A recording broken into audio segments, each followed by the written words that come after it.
నమస్తే. ప్రస్తుతం మనతో పాటు సీనియర్ జర్నలిస్ట్ జగదేవ్ ఉన్నారు. ఆయనతో మాట్లాడదాం. నమస్తే సార్. సార్, ప్రస్తుతం 2 రాష్ట్రాల్లో సంచలనంగా మారింది పాస్టర్ ప్రవీణ్ మరణం.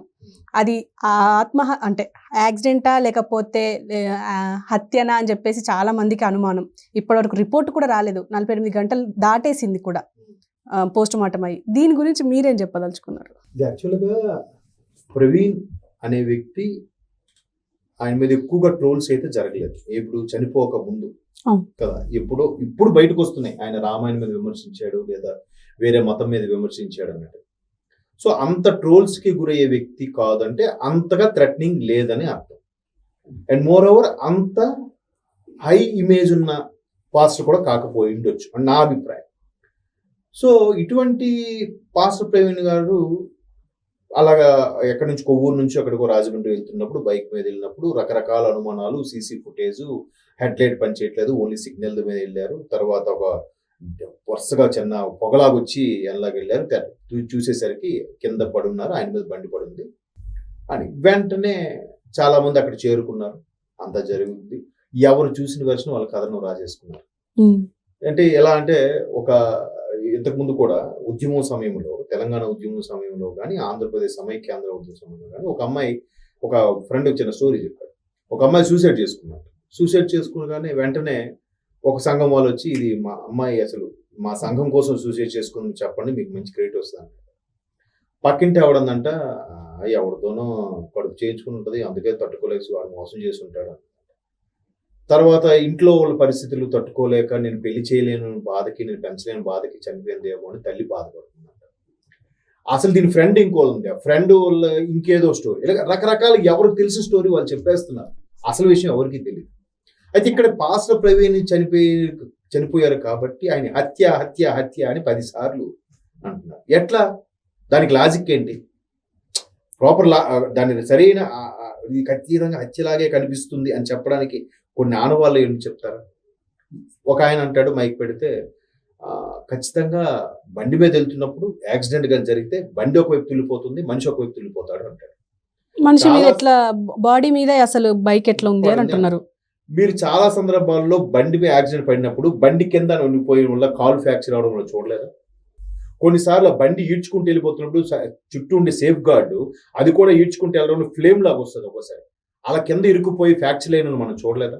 మరి అక్కడ బండి ఒకవైపు, పర్సన్ ఒకవైపు తుల్లిపోయారా? సో ఇక్కడ కూడా అలాగే జరుగుండొచ్చు కదా.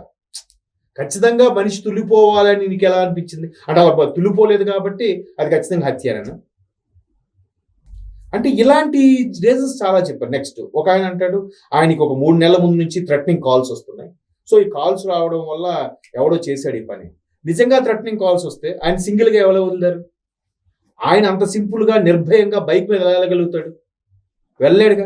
ఆయన ఫాలోవర్స్, భక్తులు, ఆయన చర్చిలో నమ్ముకున్న వ్యక్తులు, లేదంటే ఆయన వాక్యాలకి ఇంప్రెస్ అయిన వాళ్ళు, సార్ మీరు అలా పోవద్దు, మీకు చాలా థ్రెటనింగ్ ఉంది, మిమ్మల్ని పడిన వాళ్ళు ఉన్నారు, గెట్టిన వాళ్ళు ఉన్నారు అని చెప్పి కూడా రావడమో, లేదా మరి సార్ అక్కడికి వస్తా రిసీవ్ చేసుకుని ఫోన్ చేయడం ఏదో చెప్పాలిగా.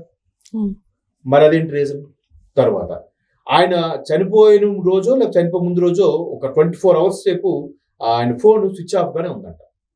అలాగే నిజంగా అంత థ్రెటనింగ్ ఉండి ఆయనకి ఇబ్బంది కలిగే పరిస్థితిలో ఉంటే ఫోన్ అంతసేపు స్విచ్ ఆఫ్ అయితే ఎవరైనా యాక్సెప్ట్ చేస్తారా?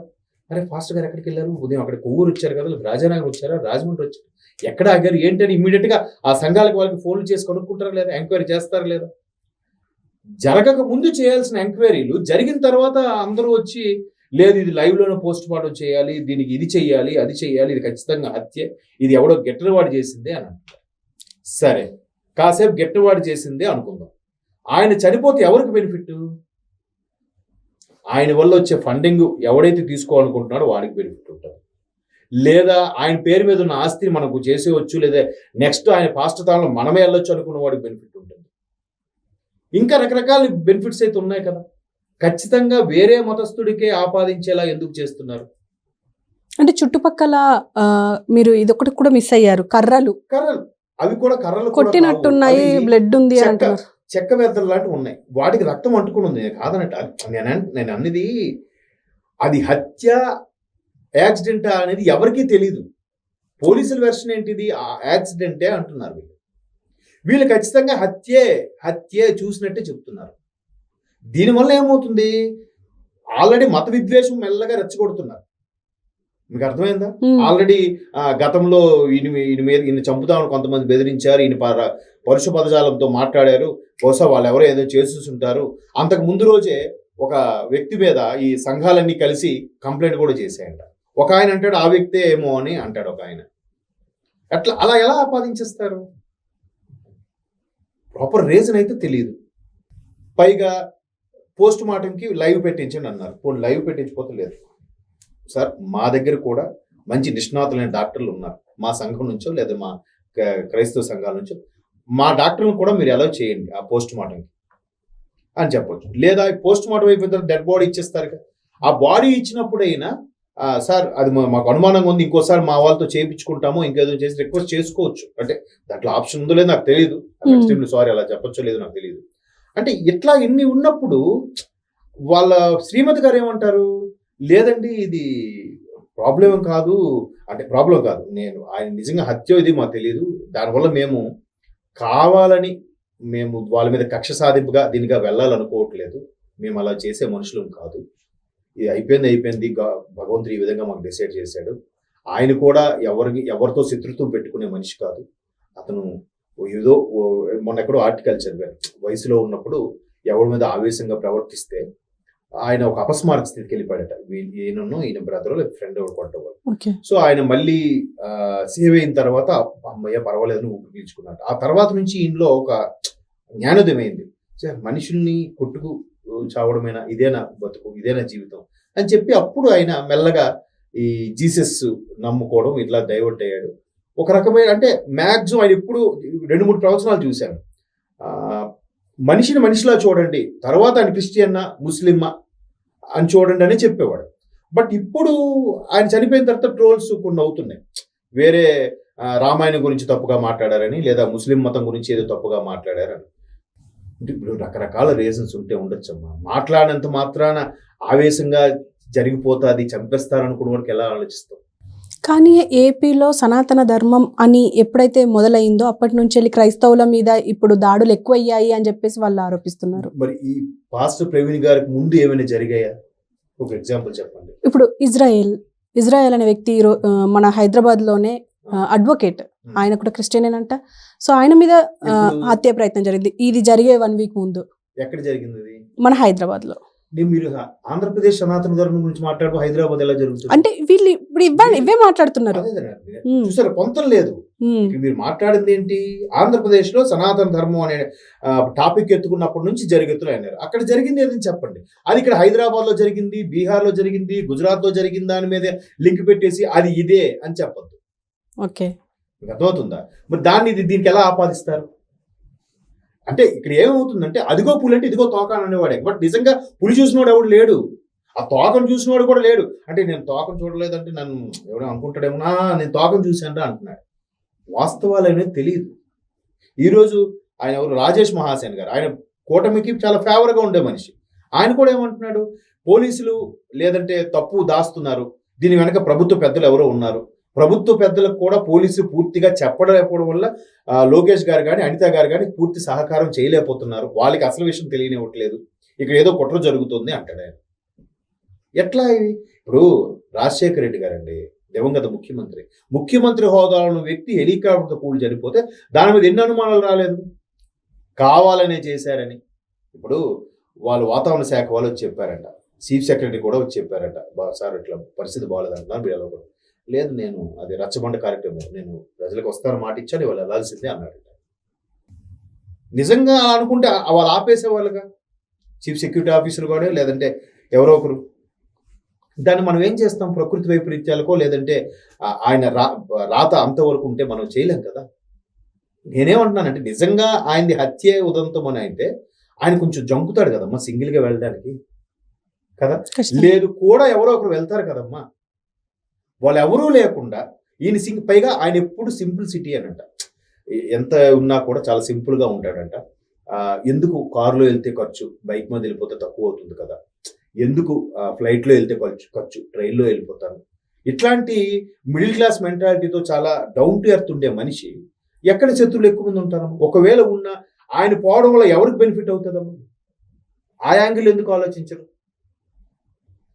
మరి చాలా అంటే ఇది కూడా నాకు వచ్చిన థాట్ కాదు, చాలా మంది బయట అనుకుంటున్న మాటలు నేను చెప్తున్నాను ఈరోజు. ఇప్పుడు చాలా మంది ఈ డిటెక్టివ్ స్టోరీలు, షెర్లాక్ హోమ్స్ స్టోరీస్ చదివేసి బయట అంతా కానీ ఇంట్లోనే ఎవరో ఉన్నారా, ఇంటి దొంగని ఈశ్వరుడైనా పట్టుకోలేడురా, ఆ యాంగిల్లో కూడా ఆలోచించవచ్చు కదా. నేనేమంటే పక్క వాళ్ళ మీద తోయడం వల్ల అనవసరంగా సొసైటీలో విద్వేషాలు రెచ్చగొట్టడం తప్పితే ఎవరికి ఒరిగేది కాదు. కానీ ఇప్పుడు పోస్ట్ మార్టం రిపోర్టు ఒకవేళ ఇచ్చేస్తే ఒక క్లియర్ అయిపోతుంది కదా సార్. అంటే ఎలాగో ఇప్పుడు హత్య కాదు యాక్సిడెంట్ అని చెప్పి ఇవ్వచ్చు, కానీ దీన్ని కూడా మ్యానిపులేట్ చేసే అవకాశం ఉంది అని చెప్పేసి ఆల్రెడీ క్రైస్తవ సమాజానికి ఇది ఒక డౌట్ ఉంది. మరి ఇప్పుడు ఈ రిపోర్ట్ ఎలా వచ్చేది, ఇన్వెస్టిగేషన్ ఎలా ముందుకెళ్ళేది, అసలు ఎలా జరిగితే బెటర్ అంటారు? అదే వీళ్ళు ఇన్వెస్టిగేషన్ ఫోరెన్సిక్ ల్యాబ్ రిపోర్ట్ తెప్పించుకోవడము లేదా పోస్ట్ మార్టం అయినప్పుడు కూడా సార్ లైవ్ అన్నారు ఒక ఆయన, లైవ్ వద్దు పోనీ మాదో ఉన్న ఒక నిష్ణాతుడు మా క్రైస్తవ సంఘాల నుంచి ఒక డాక్టర్ వస్తాడు. ఎందుకంటే ఆయన మాకు చాలా ముఖ్యమైన ప్రవచనకర్త కాబట్టి మాకు ఆయన ఉండాలి, మంచి వాక్యం చెప్పే పాస్టర్ కాబట్టి ఆయన మాకు అంటే ఆయన అంత మంచి వాడిని కోల్పోయాం కాబట్టి మాకు చాలా అనుమానాలు ఉన్నాయి అని చెప్పి ప్రభుత్వానికి ఒక అర్జీ పెట్టుకోను లేదా హోంశాఖ ఒక రిక్వెస్ట్ పెట్టుకోను కూడా ఈ ఒక డాక్టర్ని పెట్టి చేయించుకోవడం ఏదో చేయొచ్చుగా. లేదంటే ఆ పోస్ట్ మార్టం చేశారు ఎవరో అక్కడికి వెళ్తే సర్టెన్ డాక్టర్ ఎవరో తెలిసిపోతుంది, వాళ్ళని పట్టుకొనైనా మీరు బయటకు లాగొచ్చు, తీయొచ్చు. అంటే నేను చెప్తున్నాను క్రైస్తవ సంఘాలు అన్ని ఒక్క తాటిపైకి వచ్చి ఏకంగా ముందుకు నడుస్తున్నాయి కాబట్టి గట్టిగా డిమాండ్ చేయొచ్చు. జరిగిపోయిన తర్వాత ఇప్పుడు ఏం చేయలేం. ఇప్పుడు ఆ బాడీని అప్పచెప్పేశారు ఆవిడికి, ఆ క్రైస్తవ శాఖ పరంగా పూడ్చిపెట్టడం ఏదో చేస్తారు. మరి అలా చేసేటప్పుడు మరి ఇంకా ఆ తర్వాత ఇంకా ఆనవాళ్ళు దొరకవు కదా, ఏం జరుగుతుంది? ఇప్పుడు అంటే అనేది అంత అయిపోయాక రాద్ధాంత చేయడం వల్ల ప్రయోజనం ఏంటి? లేదా ఆయన ముందు నుంచి కూడా ఇన్వెస్టిగేట్ చేసి ఆయనకి ఏంటి నిజంగా థ్రెటనింగ్ కాల్స్ వచ్చాయా, శత్రువులు ఉన్నారా, ఈ పరంగా ఎంక్వైరీ చేస్తే బెటర్గా ఉంటుంది. అలా చేయకుండా అది హత్య అంటే ఎంతవరకు కరెక్ట్? అంటే దీనివల్ల మత కలహాలు వచ్చే అవకాశం ఉంది అంటారా? రాకపోయినా విద్వేషాలు రెచ్చగొట్టేలా చేస్తున్నారు, మనసుల్లో భావం వచ్చేస్తుంది. నేను వాడి మతం, నేనీ మతం, వీడి మతం, ఆడా మతం, అది కాదు కదా. ఫైనల్గా అల్టిమేట్గా మనుషులం కదా, ఇవన్నీ కలిస్తే కదా, ఇన్ని కులాలు ఇన్ని మతాలు కలిస్తే కదా ఒక సమాజం. అలా ఆలోచించనివ్వకుండా ఛాన్స్ ఇవ్వట్లేదు అంటున్నాను నేను. ఈ అనుమానం రైజ్ చేసే వాళ్ళు ఎవరైతే ఉన్నారో పునః పూర్తి సార్ మాకు ఈ ఆధారం దొరికింది దీనికి చెప్పండి అని అడగండి. ఇప్పుడు ఏదైతే గొంతులో పడ్డాడో అక్కడ దారిలో అలా ఈడ్చుకుంటూ వెళ్ళిపోయిందో బాడీని, దానికి రక్తం మరకలు అంటుకున్నాయేమో. ఇంకో ఆయన అంటాడు బండి నిజంగా అంత వేడుంటే సైలెన్సర్ చర్మం కాలిపోవాలి కదా అంటే కరెక్ట్గా సైలెన్సర్కే బాడీకి తగిలిందో లేదో, సైలెన్సర్ కిందే కాలు పడితే ఖచ్చితంగా ఆ కాలు దాని మీద ఉన్న బట్ట అంతా కాలిపోతుంది. అంటే అలాంటి ప్రూఫ్స్తో సహా చూపించగలిగి మాట్లాడినప్పుడు అప్పుడు ఖచ్చితంగా ఉంటుంది. పైగా జనాలు ఎట్లా అయిపోయిందంటే ఎవడైనా చనిపోయాడు పడ్డాడంటే ముందు సెల్ఫీలు, ఫోటోలు, వీడియోలు తీయడమే తప్ప కన్సర్న్కి 100కి చేద్దామా 108కి చేద్దామా అని లేదు. ఎవడు బట్టి అక్కడ తీసేసుకోవాలి. మరి ఆ ఫస్ట్ టైం తీసిన వాళ్ళందరూ కూడా గ్యాదర్ చేయొచ్చు కదా. ఇక్కడ తెలంగాణ పోలీసు ఒకసారి ఏం చేశారంటే ఎవడైతే బైకుల మీద ర్యాష్గా సౌండ్తో చేస్తున్నాడో వాడిని సైలెంట్గా ఆ వీడియో తీసి మాకు వాట్సాప్ చేయండి, మేము మీ పేరుని ఎక్కడ లీక్ చేయండి. అలాగే పోలీసులు కూడా మీకు తెలిసిన సమాచారం ఎవరైతే ప్రత్యక్ష సాక్షులు చూశారో వాళ్ళు మాకు సో నెంబర్కి వాట్సాప్ చేయండి, మీ నెంబర్ ఎక్కడ లీక్ చేయండి. లేదా మీరు సోషల్ మీడియా ఇప్పుడు నిజంగా అది జరుగుంటే ఏ ఒక్కడైనా చూసి ఉండొచ్చు, ఏ ఒక్కడిదైనా ఏదైనా ఆధారం ఉండొచ్చు, ఎవడో ఒకటి పోస్ట్ పెట్టేసేవాడు ఇప్పటికి. కానీ జరిగిందంతా అర్ధరాత్రి కదా సార్. అర్ధరాత్రి అంటే ఇంకా చీకటి పడుతున్న టైం అంటది, ఈవినింగ్ టైం అని అన్నారు. అది కూడా క్లారిటీ లేదు, అదే చెప్తాను క్లారిటీ లేదు. ఆయన హెడ్ లైట్ ఎందుకు వెలగట్లేదు, ఆయన ఓన్లీ సిగ్నల్ లైట్ వేసుకుని ఎందుకు వెళ్లాల్సి వస్తుంది? అంత బాధ్యత గల పాస్ ముందే అటాక్ జరిగింది అందుకే హెడ్ లైట్ పగిలింది అని చెప్పేసి కూడా అంటున్నారు. నిజంగా అటాక్ జరిగితే ఆయన అంత ధైర్యంగా మళ్ళీ సింగిల్ గా ముందుకు వెళ్ళిపోతాడమ్మా, ఎవరికో ఇన్ఫార్మ్ చేస్తాడు కదా, లేదంటే సింగిల్ గా భయపడతాడు కదా, అమ్మో ఇలా జరిగింది అని ఒక రకమైన భయభ్రాంతుల్లోనే కాసేపు ఆగుతాడు కదా. పోనీ ఆ సీసీ కెమెరా ఫుటేజ్ లో కనబడిన వ్యక్తి ఆయనేనా? ఆ డౌట్ కూడా ఉంది కదా. అవును. ఆ బట్టలు ఆ టీ షర్ట్ అతనే అయ్యుండొచ్చు అని అంటున్నారు తప్ప ఖచ్చితంగా అది అతనేనా, ఆ పెట్రోల్ బంక్ సీసీ కెమెరాలో వచ్చింది అనేది కూడా డౌటే.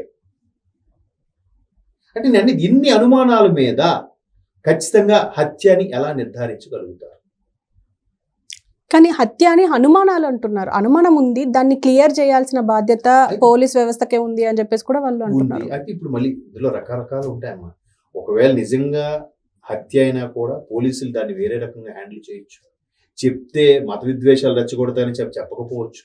లేదా కన్సర్న్ డిపార్ట్మెంట్కి హ్యాండ్ ఓవర్ చేయొచ్చు. దాన్ని మళ్ళీ దీన్ని ఇంకోలాగా డీల్ చేయొచ్చు.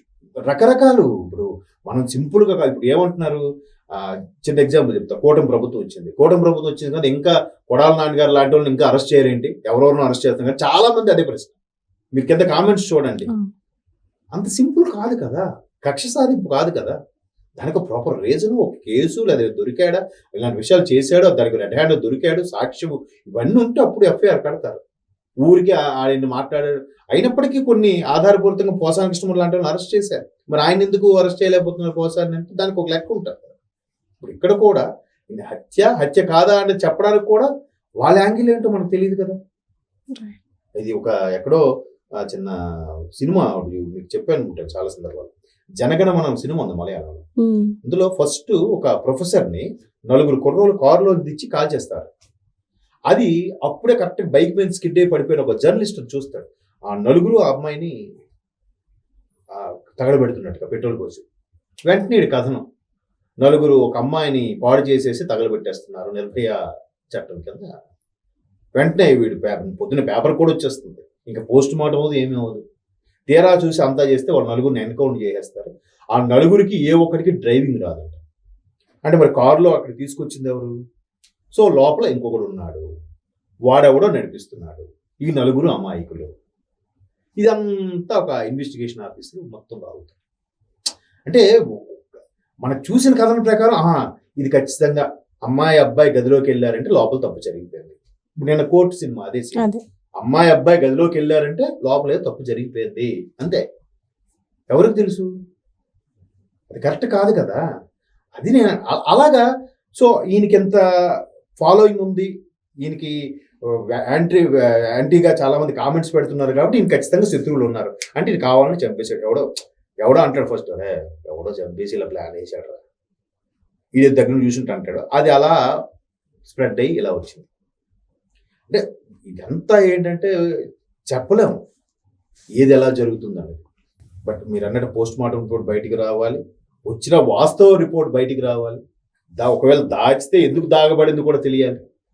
చూద్దాం. రాజేష్ మహాసాని లాంటి వాళ్ళు గట్టిగా ఫైట్ చేస్తున్నారు కాబట్టి అసలు విషయాలు బయటకు వస్తే మొత్తానికి నిజంగా దీనికి సంబంధించిన దూరంగా ఉన్న విషయం అనుకోండి, ఇంక మత విద్వేషాలు ఏం లేదు కదా బాబు, ఇది కాదు నిజంగా ఇదే జరిగింది, లేదంటే ఆయన ముందు రోజు ఏం జరిగింది ఏంటి, వాళ్ళు చివరిగా ఏ పాస్టర్తో మాట్లాడాడు, చివరిగా ఏదో పాస్టర్ కూడా మాట్లాడాడు.